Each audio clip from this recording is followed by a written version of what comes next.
Success അക്കാഡമിയുടെ daily current affair ഷോർട്സിലേക്ക് എല്ലാവർക്കും സ്വാഗതം. ഏത് UN ബോഡിയാണ് ഇന്ത്യയുടെ ആദ്യത്തെ മൃഗ വാക്സിൻ വിതരണ ശൃംഖല മാനേജ്മെന്റിനായി ഇന്ത്യ ഗവൺമെന്റുമായി ധാരണാപത്രം ഒപ്പിട്ടത്? UNDP India. 11ാമത് ലോക പാരാ അത്ലറ്റിക് ചാമ്പ്യൻഷിപ്പ് ഏത് രാജ്യത്താണ് നടക്കുന്നത്? ജപ്പാൻ. ഇന്ത്യയിൽ മെയ് 21 ആരുടെ കൊലപാതകത്തിന്റെ അടയാളമായി തീവ്രവാദ വിരുദ്ധ ദിനമായി ആചരിക്കുന്നു? രാജീവ് ഗാന്ധി.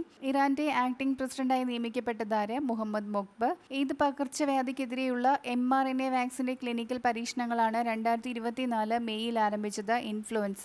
ഇന്റർനാഷണൽ അലൂമിനിയം ഇൻസ്റ്റിറ്റ്യൂട്ടിന്റെ വൈസ് ചെയർമാനായി നിയമിക്കപ്പെട്ടതാര്? ജോൺ സ്ലേവൻ. 2024 മെയ് ഏത് ദിവസമാണ് അന്താരാഷ്ട്ര തേയില ദിനം ആചരിക്കുന്നത്? May 21. India ratings and research രാജ്യത്തിന്റെ മാർച്ച് പാദത്തിലെ GDP വളർച്ചാ നിരക്ക് എത്ര ശതമാനമാണ് പ്രതീക്ഷിച്ചിരുന്നത്? 6.2%. ഇലോൺ മസ്ക് അടുത്തിടെ ഏത് രാജ്യത്താണ് സ്റ്റാർലിങ്ക് സേവനം ആരംഭിച്ചത്? ഇന്തോനേഷ്യ.